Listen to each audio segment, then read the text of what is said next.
6h30, c'est le départ de la mise en place des vaches pour la tétée, pour qu'il y ait un intervalle de 12 heures entre les deux tétées. Comme ça, le soir à 6h, je peux commencer à travailler. Matin et soir, on prend 1h30 pour ramener tous les veaux à la rencontre de leur mère pour venir téter. Le matin, on attaque vers 6h30, 7h. On commence par donner un peu de foin aux vaches. Après, les vaches vont faire téter les veaux en salle de tétée. Et ensuite, elles reviennent dans la stabulation.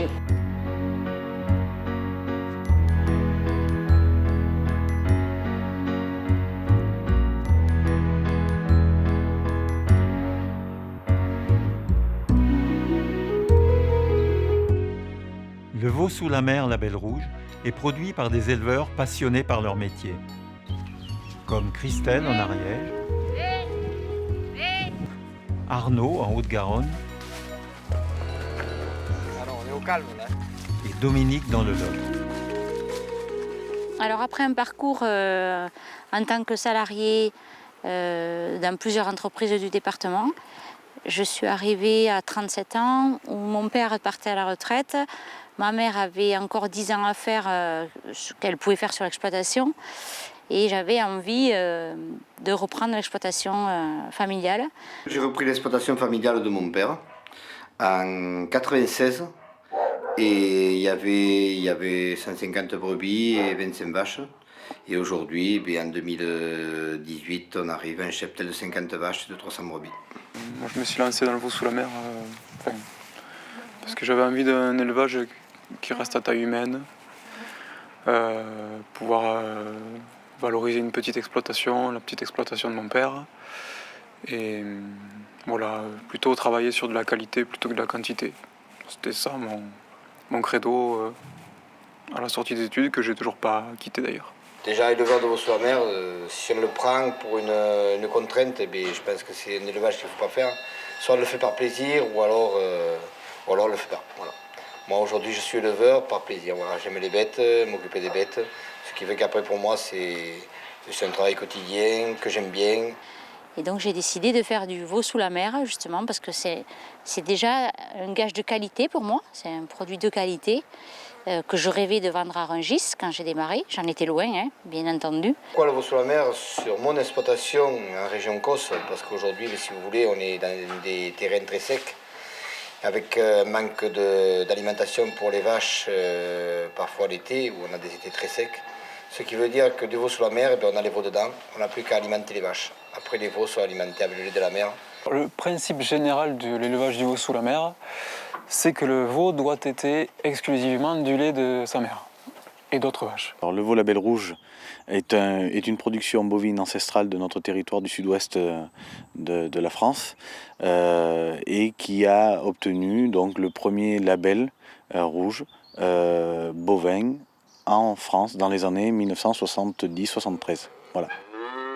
La spécificité du veau sous la mer, c'est que déjà il est nourri avec le lait de sa mère essentiellement, et cette qualité du lait de la mer vient de son alimentation à elle, qui est fait du fourrage récolté sur l'exploitation, des herbes qui poussent dans les prairies, essentiellement des produits issus de notre terroir, de notre territoire.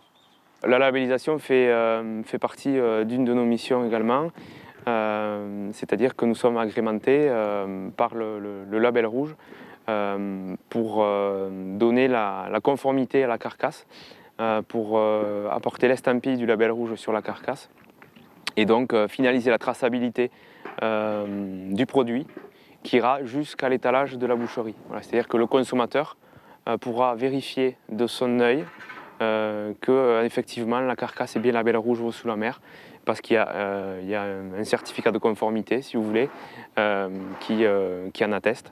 Et la carcasse aura été ce qu'on appelle roulée dans le jargon, c'est-à-dire qu'elle aura été estampillée avec le macaron du label rouge sur toute la longueur de la carcasse. J'ai aussi en charge la labellisation à l'abattoir, la labellisation des carcasses.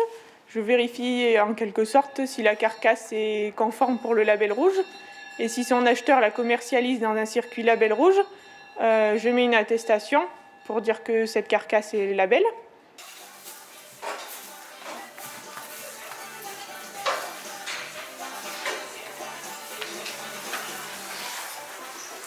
là, on surveille les veaux qui têtent tous à leur mère. Et une fois qu'ils ont tété à leur mère, celui-là, le plus gros là-bas, on lui donnera du lait pour en complémenter. Et on le rentrera directement. Et après, les autres, ils passeront à leur tente qui sont juste là.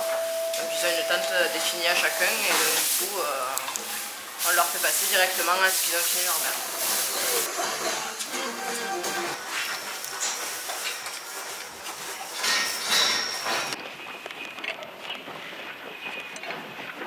Je nettoie les tétines avant de la mener.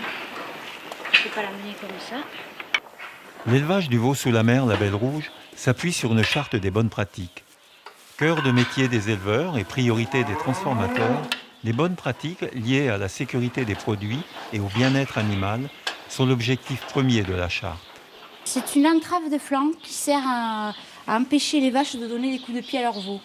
Parce que ça, c'est son veau. On le met principalement sur des laitières parce qu'elles ne font pas téter leurs veaux, donc elles ne sont pas d'accord.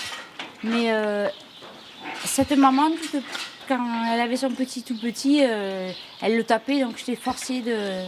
Mais ça leur fait pas mal, hein. On l'enlève, on le met comme... c'est facile, elle ne bouge pas, mais voilà. Au moins, ça leur évite de donner des coups de pied.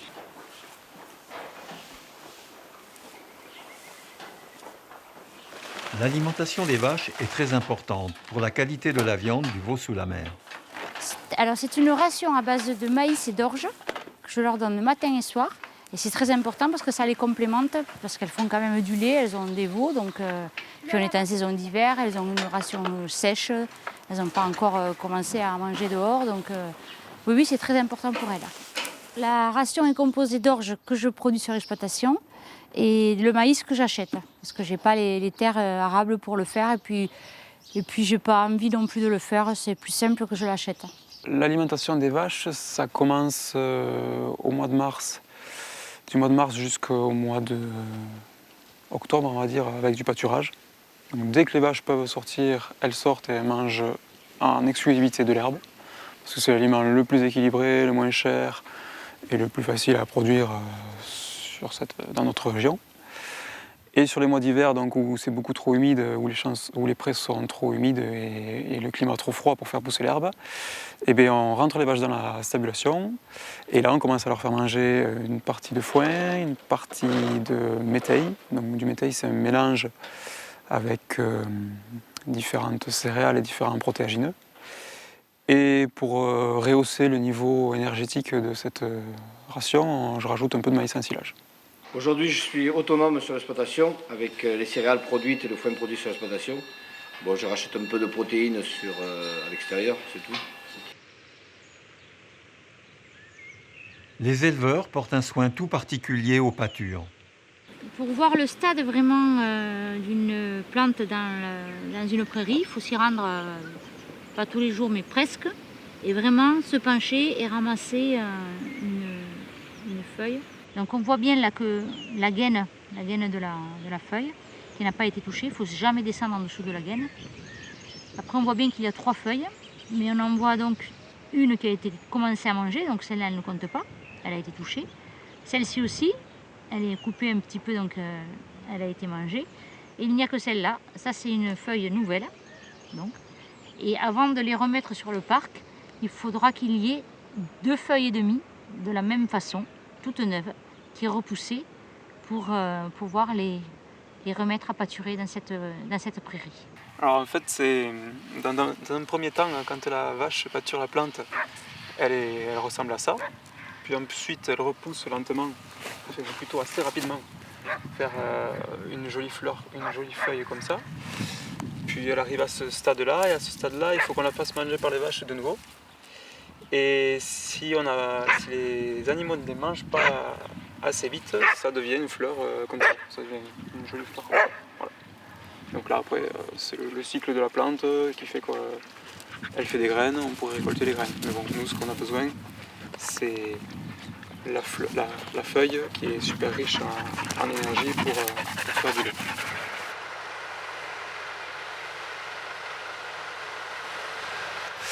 Et certains d'entre nous cultivent chaque graine en pur.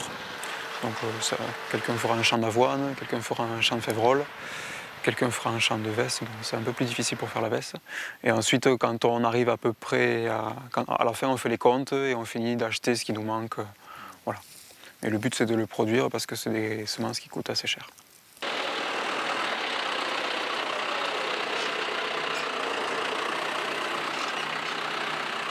La fenaison est une période stratégique.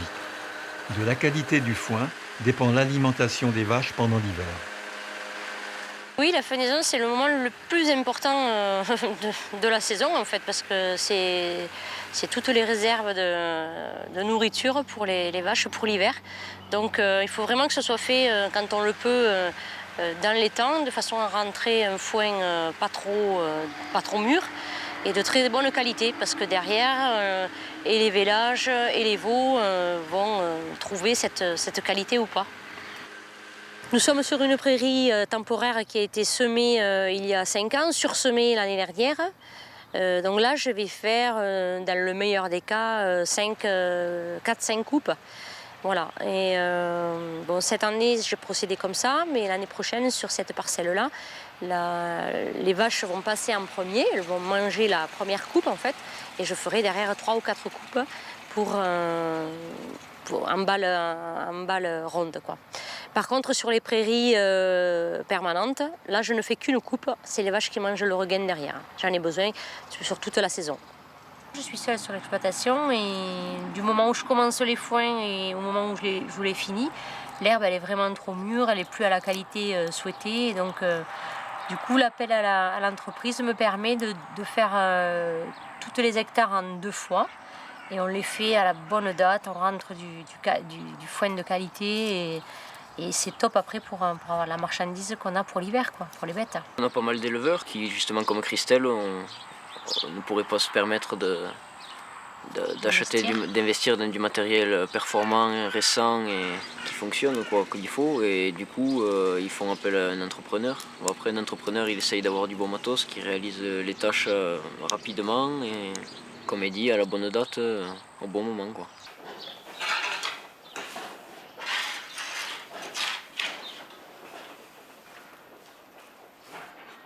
Pour maintenir la bonne santé des veaux, Christelle nous révèle ses petits secrets. La poudre que je mets sur le sol à base de levure fermentée, c'est une poudre que je leur donne aussi sous forme liquide quand ils naissent pour renforcer leur caillette et renforcer la flore en fait. Et c'est pas habituel, mais c'est des choses que je mets en place pour éviter les traitements chimiques sur les veaux. Parce que s'ils sont en meilleure forme, normalement, ils n'ont pas besoin de traitement chimique derrière.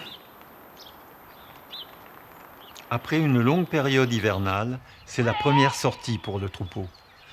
La sortie est toujours euphorique pour les vaches parce qu'elles ne sont pas sorties quand même cette année depuis le mois de novembre. Elles sont entrées au 1er novembre.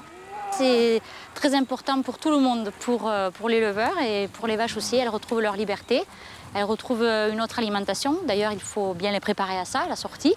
Il faut qu'elles aient bien mangé du sec avant de sortir. Là, elles vont sortir que quelques heures et progressivement, elles vont intégrer l'alimentation nouvelle, le vert, quoi, en fait, tout simplement. Et donc, quand elles sortent, elles ont besoin de se gratter parce qu'elles n'ont pas de brosse à l'intérieur et donc elles développent des poux en fin de saison. Donc, elles ont besoin de se gratter, elles ont besoin de se divertir, de courir, de retrouver la terre, le sol. Donc oui, c'est très euphorique. Après, une fois que le troupeau s'est retrouvé, s'est reformé, ben après, ça refait un troupeau normal et une sortie, comme vous l'avez vu là, à peu près normale pour les jours à venir, quoi.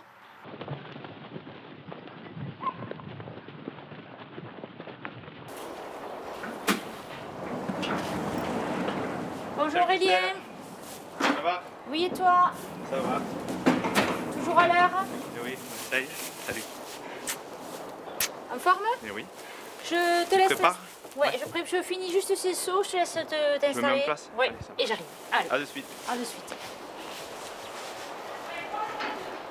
Régulièrement, les techniciens visitent les exploitations, comme aujourd'hui Aurélien chez Christelle. Donc là aujourd'hui, comme tous les mois chez Christelle et chez les autres éleveurs, on vient donc d'analyser une goutte de sang par veau Et avec notre matériel, on arrive à connaître le taux d'hématocrite. C'est-à-dire que c'est un taux qui sert de corrélation avec une éventuelle anémie et un taux de fer. C'est-à-dire qu'on connaît les besoins du veau à son âge type. Et grâce à ça, on va savoir dans quel statut il se situe. Là, aujourd'hui, on est sur la plupart des veaux de Christelle, suite à la mise à l'herbe, qui sont, on va dire, en légère carence. Donc voilà, on va conseiller à l'éleveur de donner une petite complémentation en fer pour que le veau soit en bonne santé. Voilà, ça fait partie du bien-être animal. On gère la santé de nos animaux grâce au prélèvement hématologique. Ce contrôle, on le fait une fois par mois.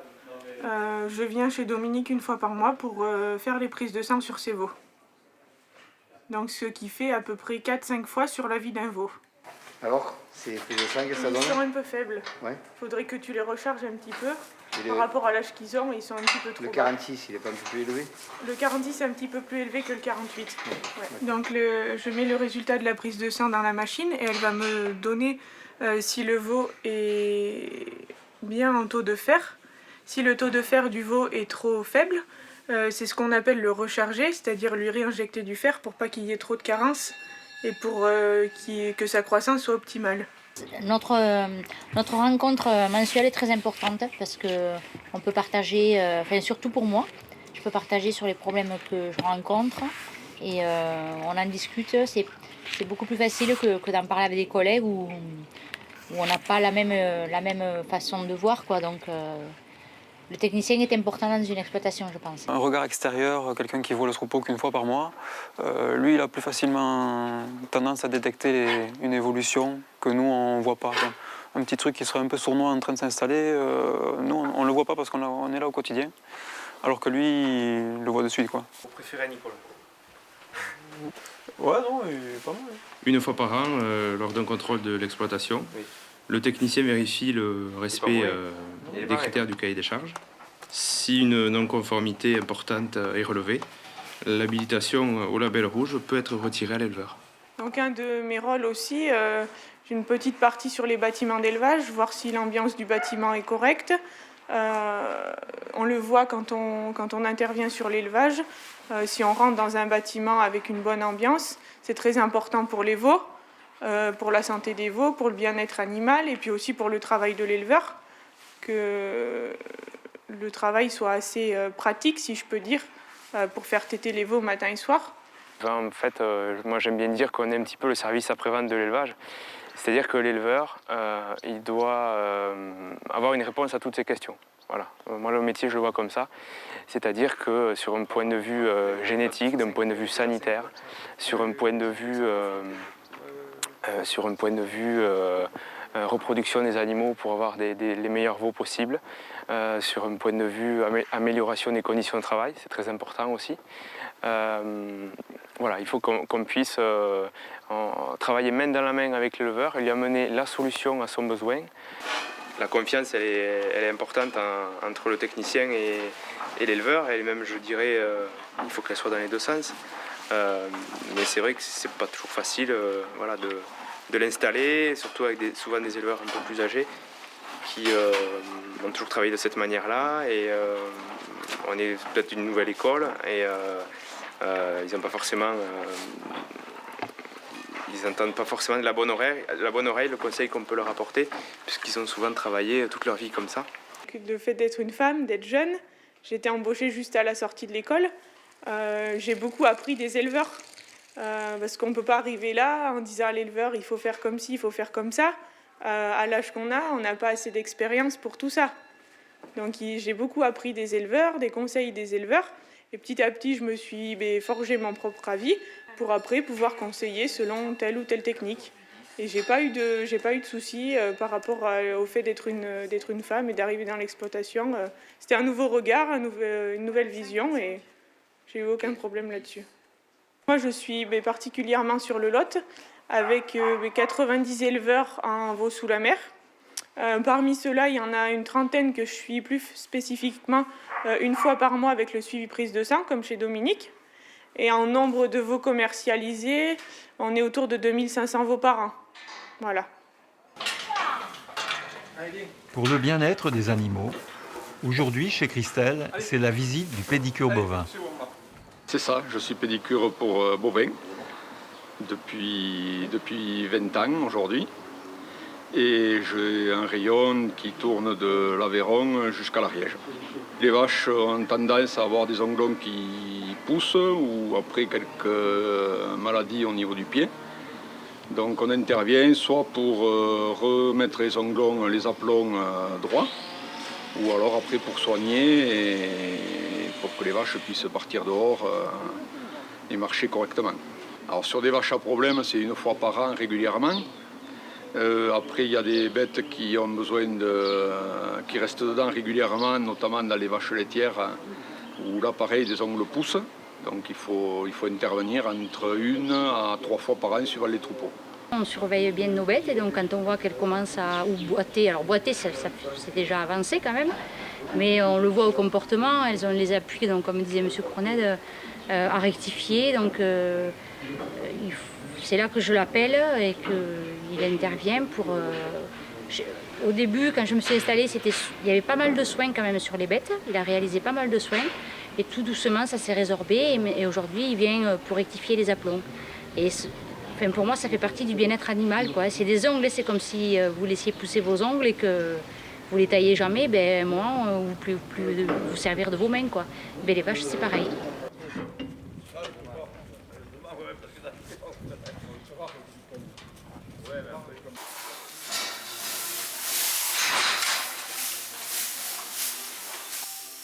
L'accueil des stagiaires permet aux éleveurs de partager leur expérience et de transmettre les bonnes pratiques. J'ai fait un CAP sur 2 ans à la Capelle Marival. Et après j'ai fait un BPREA à la Capelle Marival aussi, sur une formation de 2 ans en alternance. Et je l'ai obtenu en 2013 le diplôme.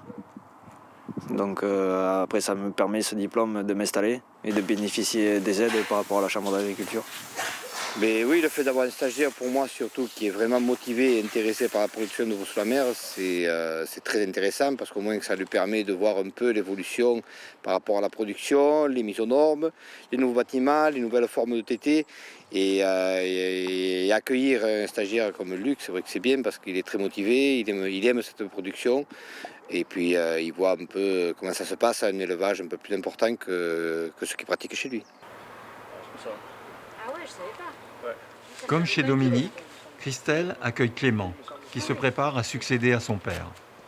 Bon, mais c'est juste là. Je vais reprendre l'exploitation de mon père en fait, avec mon frère et ma mère. Et donc j'avais aucun diplôme agricole. Donc il m'a fallu passer le BPRA. Je suis en train de passer donc cette année. Et dans le cadre du BPRA, il faut faire des stages. Donc j'avais le choix de le faire chez moi ou autre part. Donc je le fais autre part pour voir d'autres choses et pour pas rester chez moi parce que sinon on n'avance pas, quoi. L'accueil de stagiaires sur l'exploitation est très important pour moi. Et il y a des intérêts multiples. Le premier, c'est la transmission. C'est transmettre le métier que l'on fait et l'expliquer. Parce que ce sont quand même des métiers qui sont assez difficiles, mais accessibles à tout le monde quand même. Et c'est pour expliquer cela. Là, c'est particulier, j'ai un stagiaire adulte. En principe, j'ai des stagiaires adolescents qui sont en période de découverte plutôt. Mais pour le cas de Clément, c'est encore mieux pour moi parce que c'est pour une transmission de savoir sur quelqu'un qui va s'installer, qui va démarrer une nouvelle activité. Contrairement à Christelle, moi je serai avec mon frère et ma mère, donc puis il y aura quand même mon père qui est à la retraite, mais bon, qui sera toujours là pour nous aider. Donc je ne suis pas seul, donc bon, déjà c'est la difficulté diminue, donc bon, c'est déjà un bon point, quoi. La protection de l'environnement a pris une place prépondérante dans les débats sur l'agriculture. La charte met en avant les pratiques fondamentales des éleveurs sur les paysages, la biodiversité, la protection de la ressource en eau, en qualité et en quantité, comme par exemple les zones Natura 2000. La zone Natura 2000, aujourd'hui, ça correspond à respecter un peu la faune et la flore qui est issue de cette petite vallée qui se trouve dans une région de Causse qui est très protégée, même pour nous aussi aujourd'hui, parce que bon, c'est vrai que ça nous fait des ressources en fourrage assez régulières, je dirais, même en petite période de sécheresse, ça nous permet d'avoir de bonnes ressources. Voilà. On est obligé de respecter quelques petits engagements qu'on a par rapport aux durées de pâturage, au chargement et tout. Mais quand même, il faut reconnaître que pour nous, c'est un atout parce qu'on protège quand même quelque chose de naturel. Voilà. Natura 2000, c'est vrai que c'est une ressource financière qui n'est pas négligeable aujourd'hui sur notre région Corse. Alors par rapport à la spécificité des plantes, si vous voulez, on est obligé de ne pas faucher trop tôt pour dire de bien faire monter les plantes en floraison qui sont des plantes à respecter, pour bien les faire monter en floraison et pas les faucher trop tôt, voilà, pour dire de ne pas les détruire. Voilà. On est obligé de respecter les fumures, c'est-à-dire pas apporter d'engrais si vous voulez. Après, on est obligé de respecter les dates de fauche par rapport au pré naturel. Et après, on est obligé de respecter les durées de pâturage avec des chargements de bêtes pas trop élevés. Voilà. La taille des haies par les éleveurs participe à l'entretien des paysages. L'entretien des arbres en bordure de prairie est très important parce que avec les tracteurs, on ne passe pas dessous et on s'abîme les cabines, donc il faut vraiment nettoyer. Ça fait aussi partie de l'entretien de l'espace parce que nous, les agriculteurs, on a une grande mission dans notre travail, c'est l'entretien des espaces et c'est très important parce que sinon la forêt, elle nous gagnerait. Et après, voilà, comme je disais, c'est un chantier aussi que je peux faire parce que j'ai le stagiaire, parce que toute seule, je ne peux pas être dans le godet et dans le tracteur en train de me faire monter. Donc voilà l'intérêt aussi d'avoir quelqu'un en second sur l'exploitation. Et puis la troisième chose, c'est que les branches vont être broyées et ça va me servir de broyat pour alimenter mon potager. La gestion de l'eau dans les pâtures transforme Christelle en plombier. Et oui, il faut faire tous les métiers ici. Sinon, on a toujours besoin de quelqu'un. C'est important cette polyvalence sur nos exploitations. Il faut qu'on sache à peu près tout faire. Des fois, on se fait aider, on se fait conseiller. Mais c'est un métier très riche, finalement, agriculteur. Alors ce raccordement que je fais aujourd'hui, c'est le top du top en fait, parce que l'abreuvement des vaches est très lourd sur une exploitation quand il faut la porter avec genre la tonne en haut là, parce que ça se vide assez vite. Et donc ici, avec le pâturage tournant dynamique, dans chaque parc, il y a le tuyau qui démarre ici, qui va jusqu'au fond de la prairie, et qui, à chaque parc, a un T. Et là, je mets un pré-bac de 70 litres qui se remplit. Donc les vaches, elles viennent boire, et comme elles ont le bac dans la même parcelle, elles ne viennent pas toutes ensemble. Donc il faut savoir que quand l'eau est loin, qui est à plus de 200 mètres d'un parc, une vache part pour boire, les autres vont la suivre pour boire. La première va avoir fini, les premières vont avoir terminé et la dernière, elle va juste arriver au bac à eau et ne boira pas. Tandis qu'avec ce système, il y a 70 litres de réserve, ça paraît peu sur un troupeau là ici de 16 vaches, mais quand l'une va boire, les autres ne bougent pas du tout parce qu'elles restent dans la même parcelle. Et ce système-là, donc, avec du tuyau PE dans toutes les prairies, ben, c'est le top parce qu'il y a besoin d'une surveillance quand même pour voir que le bac se remplit bien. Mais je ne m'occupe plus de l'eau du tout. Et c'est un confort extraordinaire. La mise en place et l'entretien des clôtures au quotidien assurent la sécurité du troupeau dans les prairies. La mise en place des clôtures volantes, comme ça, on les appelle volantes parce qu'elles sont faciles à mettre et faciles à enlever. C'est notre quotidien. Dès que les regains sont prêts, on pose, on dépose. Alors pour moi, je ne dépose pas trop, je les pose une fois en début de saison, donc maintenant. Et après, elles vont y tourner quelques jours. Elles vont changer de parc et elles reviendront. Et quand elles auront terminé, je démonte tout et je range tout.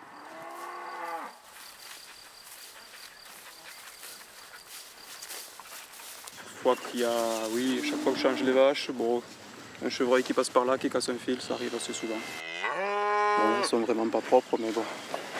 Il y a beaucoup de travail dans les charres, donc les clôtures sont un peu négligées.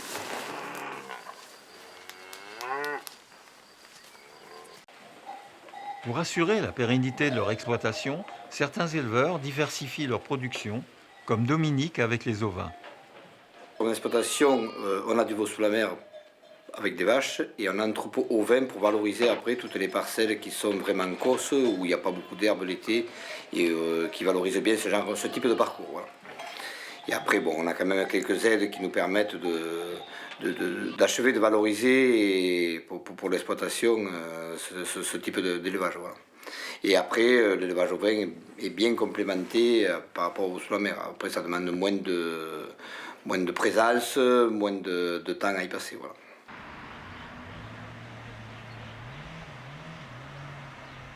Christelle a choisi de créer un potager en vente directe. Bonjour Raymond. Bonjour Christelle. T'arrives à point. Ah, c'est prêt? Mais les œufs c'est prêt, on va aller chercher des salades ensemble. Très bien, ok. Ben, je te suis. Allez, on y va. Comment tu vas? Moi ça va. Et t'as pas eu trop de problèmes avec toute cette pluie? Ben nous on travaille sur butte paillée en fait. Et avec le foin ça limite bien, c'est pas mal. Je te fais un petit mélange. Ouais. Dans un tupperware à salade, ou un petit mélange, oui. Oui, dans un tupperware à salade, tu le mets bien sec par contre, Ouais. parce que ça n'aime pas justement l'humidité. Oui, j'ai compris, oui. Je suis déjà certain d'avoir de bons produits qui ne sont pas sulfatés. Déjà c'est important. C'est-à-dire pas besoin de dépenser 50 litres d'eau pour laver sa salade. Déjà ça c'est déjà une bonne chose. Et puis je l'ai à proximité de chez moi. C'était sympathique, le petit. On peut faire son petit marché dans le jardin. Alors, ces deux je te les compte pas. Ces deux qui commencent à monter. Il faudra juste prendre, il y a des feuilles que tu ne pourras pas prendre. Tu vois le cœur, tu ne peux pas le prendre. Ah oui, ce contact est très très intéressant. Parce qu'on peut expliquer comment on travaille, comme il l'a dit, avoir des légumes quand c'est le moment et pas avoir tout plein de stock dans les frigos et manger des produits qui sont sulfatés ou ionisés pour qu'ils conservent. Et puis l'échange, les clients ça devient des amis, c'est un échange, on a développé une confiance par rapport à leur venue à la cabane, ils viennent quand je ne suis pas là. Et puis voilà, ça entretient le lien social, c'est très intéressant je trouve. Une autre activité pour Christelle, l'accueil de camping-caristes sur son exploitation. C'est le meilleur moment de la journée pour moi et c'est le seul moment que je peux consacrer à ceux qui viennent me voir ou notamment aux camping-caristes de France Passion. Parce que voilà, je peux discuter avec eux, échanger, c'est assez riche et c'est important pour nous, je pense, éleveurs qui restons sur nos exploitations sans trop sortir parce qu'on a beaucoup de travail. Donc ces rencontres, et puis là c'est des Anglais, donc voilà, ils nous amènent une culture, un accent, enfin, c'est excellent, c'est super. Les techniciens assurent le lien entre la filière et les éleveurs et contrôlent le respect de la charte. On va faire les petits là. On a un rôle qui est avant tout d'amener de la technicité à nos éleveurs. C'est-à-dire que voilà, on doit les accompagner tout au long de l'année dans leur production et les aider à mettre à pied d'œuvre voilà, des conseils, des appuis pour qu'ils fassent la meilleure production possible. C'est-à-dire une production qui corresponde à un marché et à un besoin du consommateur, voilà, premièrement. Ensuite, cet accompagnement il va aussi jusque dans les abattoirs, puisque notre travail il est aussi de vérifier que la carcasse est la plus qualitative possible, c'est-à-dire d'un point de vue conformation, d'un point de vue état d'engraissement et d'un point de vue couleur. J'interviens aussi au marché de Saint-Céré, un marché qui a lieu 2 fois par mois, le premier et le 3e vendredi de chaque mois. Donc dans l'enregistrement des prix de vente des animaux. Voilà. Ce sont les principales missions que j'ai à LVA. On est un petit peu les yeux de l'éleveur. C'est-à-dire que les éleveurs n'ont pas toujours la possibilité d'aller suivre leur carcasse, leur veau jusqu'à l'abattoir. Donc dans ces cas-là, voilà, on essaye d'être le plus précis possible sur l'animal qu'on a vu pour leur dire voilà, si le veau correspond vraiment à ce que le marché recherche actuellement. On a aussi donc le contact avec les abatteurs, donc ce sont les personnes qui font partie de la filière, qui achètent les veaux, souvent sur pied, en vif comme on dit, donc qui ensuite les abattent dans les abattoirs et qui ensuite les vendent à des grossistes ou à des bouchers pour qu'ensuite ce soit le consommateur qui puisse profiter de ce produit d'une grande qualité. Les abattoirs de proximité permettent aux éleveurs d'être en lien direct avec les abatteurs.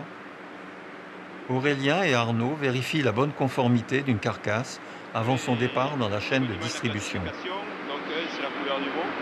Tu vois que c'est quand même un veau qui, bon, tu le savais, il est quand même clair, on l'avait vérifié au prélèvement. Là on le voit très bien à la couleur de la viande. C'est un veau qui a du gras interne quand même en assez bonne quantité. En termes de garnissage de la carcasse, il est vraiment bien tapissé de gras. C'est ça qui lui vaut son chiffre de 3 dans le classement du gras. Et ensuite, pour la conformation, c'est le E, parce qu'il a une grosse masse musculaire sur l'arrière-main. C'est un veau qui a du filet, qui a de la viande ici dans le dos. Et malgré tout, il a aussi du devant.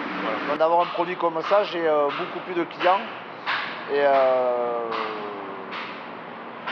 on arrive à revaloriser des produits comme ça quand même très bien, autant pour l'éleveur que pour la filière. Voilà. Et on est déjà dans de l'excellent. Ouais. On est déjà dans du haut de gamme. Il y a un suivi quand même, on essaye d'accompagner au mieux les éleveurs, qui veulent faire du bon travail, hein. Ce qui aujourd'hui est un peu compliqué.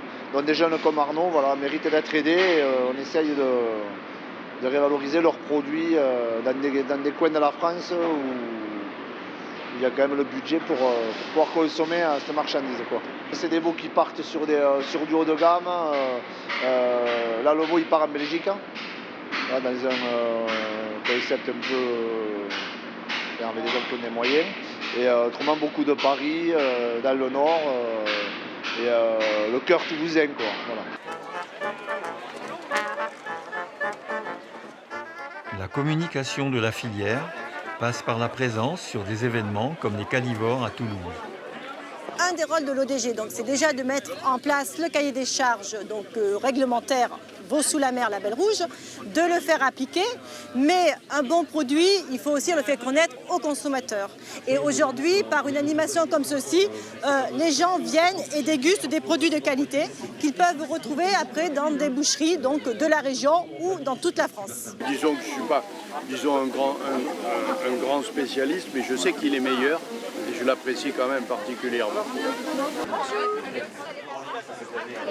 Déjà, ils veulent savoir comment est produite cette viande, d'où ça vient, si c'est de la région ou pas, et après le mode d'élevage. Le mode d'élevage traditionnel, donc élevé uniquement au pied de la mer, c'est vraiment, aujourd'hui, les gens sont très très sensibles. Nous retrouvons Christelle au Salon Le Régal, à la rencontre des consommateurs. Ici au Régal, j'attache une grande importance à venir communiquer déjà sur notre métier.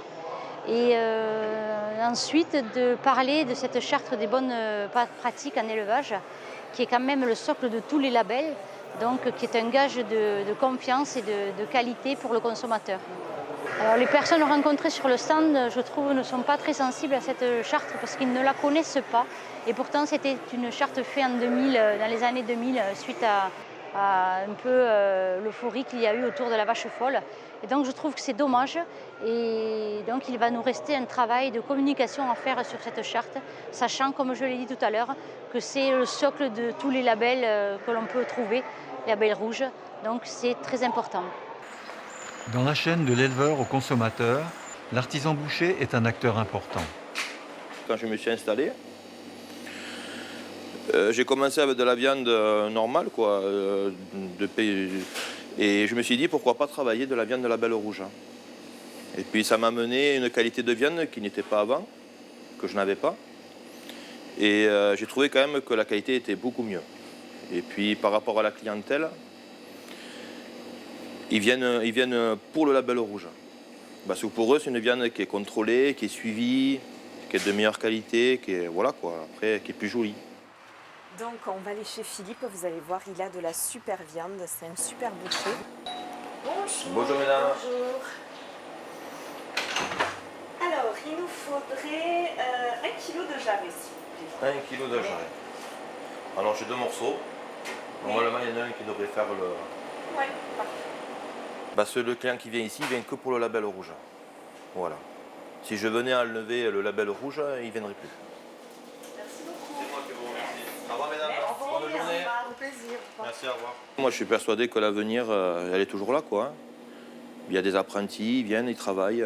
D'ailleurs j'ai un jeune, moi, qui est apprenti, il a passé son CAP, qui a eu son CAP. Et là il veut passer son BP, donc je le garde 2 ans de plus. Parce qu'après, plus tard, il va s'installer à son compte. Donc ça prouve que notre métier, quand même, est valorisé, quoi. Pourquoi avez-vous choisi du jarret de veau pour ma recette de ce soir? Alors le jarret, il faut savoir que c'est une viande qui est assez maigre. Voilà. Il y a un petit... Alors si on regarde. Voilà. On voit que la viande n'est pas du tout grasse et il y a des petits endroits où il y a un petit peu de gras entre les fibres musculaires. Et ça, en fait, ça donne, je ne sais pas si vous avez déjà entendu, on dit que la viande est persillée. Oui, je voulais vous poser la question, voilà. justement. Et c'est ce qui apporte de la tendresse à la viande, ce qui la rend goûteuse. Et notamment par rapport au veau sous la mer. Parce que pourquoi je vous ai fait prendre du veau sous la mer? Parce qu'il a été nourri à peu près 5 mois et demi rien qu'au lait maternel. Et ça aussi, ça va apporter un petit goût tendre à la viande et également une petite saveur de noisette. Voilà, donc nous allons aujourd'hui cuisiner du jarret de veau avec des aromates comme le persil, le laurier, des oignons, etc. Et ensuite, on va faire une petite ratatouille à côté. Voilà. Voilà. Très bien. Je vais vous laisser mettre le jarret dans la poêle chaude. Alors, est-ce que vous savez pourquoi dans une poêle chaude? Non. Alors, on ne va pas ajouter de matière grasse, ce qui va permettre d'avoir la matière grasse de la viande et donc d'avoir l'intégralité du goût du veau sous la mer. J'avais l'habitude de le faire dans un bouillon. On va rajouter un petit peu de sel et de poivre. Oui. Très bien.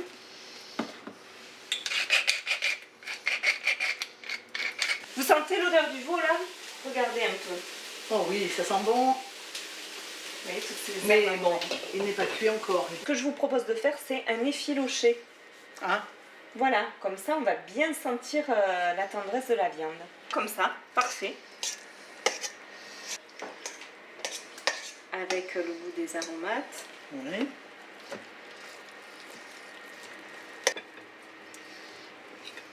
Donc vous voyez, même le jus, il est très clair. Est très clair, il n'a pas rendu de gras. On voit qu'il y a très peu d'œil dans la sauce. Alors voilà, Marie, on a fini. On a terminé. Donc nous avons tous les éléments presque d'un équilibre alimentaire. Donc les légumes, le jarret de veau sous la mer. Ensuite, alors on va certainement manger un peu de féculent avec, du pain. On pourra rajouter du fromage. Et pour finir, je vous propose un ananas qui est un fruit assez diététique, qui comporte beaucoup d'eau et de vitamines. Donc pour finir sur une note de fraîcheur. Extraordinaire. Ben, je vous souhaite de passer une bonne soirée, un bon appétit. Merci beaucoup pour votre aide. Avec plaisir. Comment concilier pour les éleveurs la vie familiale et la contrainte de leur activité? C'est pas évident de vivre avec un agriculteur.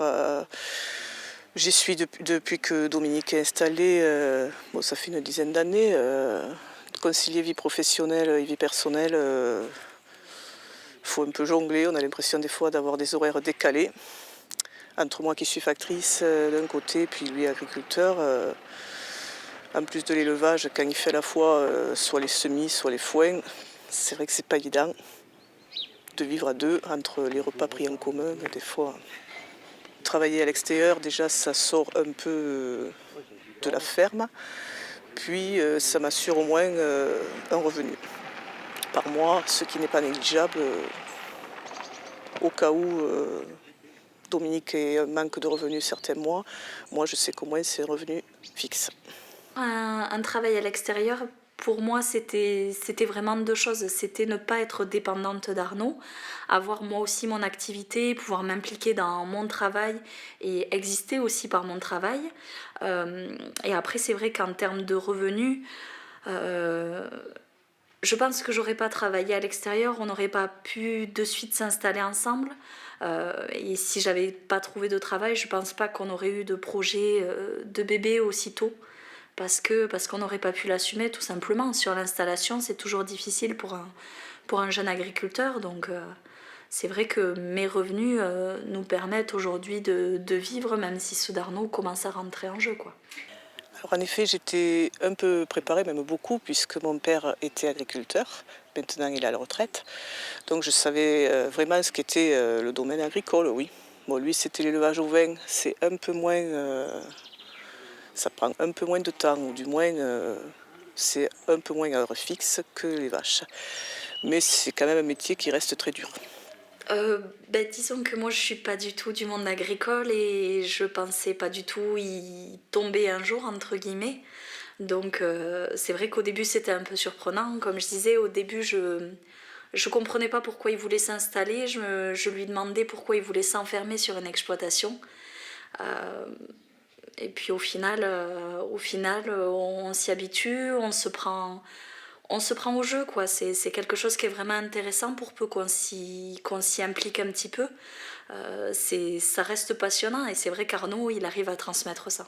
On arrive à se retrouver tous les deux ensemble pour prendre soit quelques jours de vacances ou des soirées, tout simplement, même ça fait du bien de déconnecter. Mais il faut quand même un minimum d'organisation.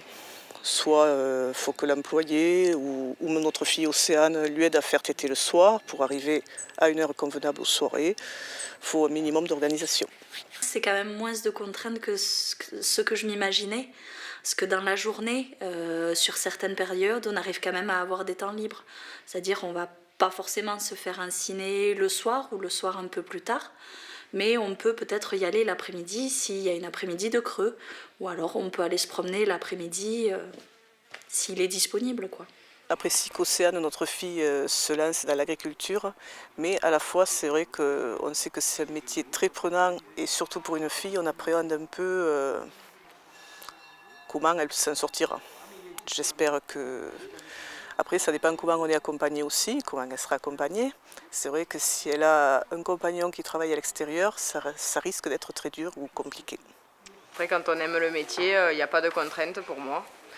Et après, au niveau de la place de la femme dans le milieu agricole, je trouve qu'elle a totalement sa place, autant qu'un homme. Donc, du coup, c'est pas un métier contraignant. Enfin, pour les femmes, du moins, c'est pas un métier contraignant. Après, cette activité, c'est sûr, il faut y être matin et soir. Il faut y être à heure régulière pour que le veau il soit bien habitué à téter à des heures régulières. Mais c'est pas pour autant qu'on ne peut pas aller faire des loisirs ailleurs, qu'on ne peut pas partir en vacances, qu'on ne peut pas sortir le soir. On peut faire tout ça, mais bien après, et toujours en passant le métier d'abord et après en allant après aux bêtes. C'est pas contraignant. Moi je suis serein, après c'est sûr que si tu veux construire une vie de famille, c'est un peu plus dur, il faut trouver quelqu'un qui accepte les contraintes que voilà, t'es pas tout le temps à la maison, tu rentres tard le soir des fois, surtout l'été, et tu pars très tôt le matin. Après il y en a qui l'acceptent plus ou moins bien, mais bon c'est un choix, ça peut durer 10 ans comme toute une vie. Et moi bon, pour le moment je suis pas stressé, je suis célibataire. Et donc voilà, on profite un peu de la vie au jour le jour. Quel avenir pour une filière française d'excellence ? L'avenir pour les agriculteurs et notamment pour les jeunes agriculteurs qui s'installent, pour moi c'est d'avoir à la fois un projet innovant, de pas forcément s'installer dans la filière que faisait papa ou maman. Si je reprends l'exemple d'Arnaud, son père faisait des broutards. Lui a choisi de faire des veaux sous la mer. Pourquoi ? Parce que c'était une filière de qualité qui lui permettait de continuer à vivre avec le troupeau existant.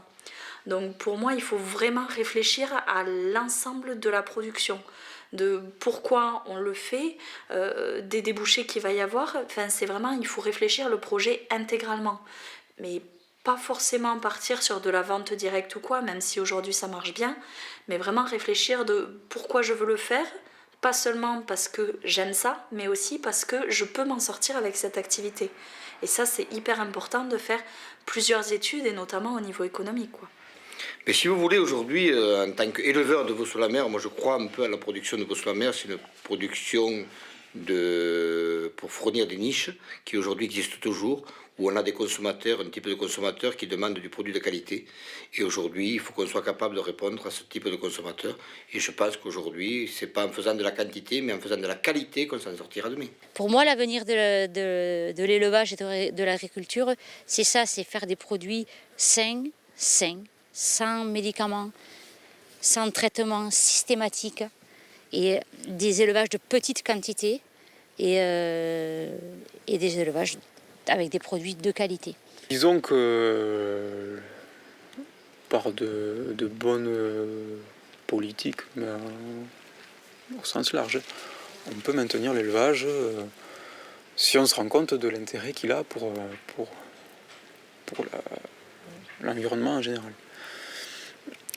Ensuite, voilà, la consommation de viande par les gens, elle ne disparaîtra pas.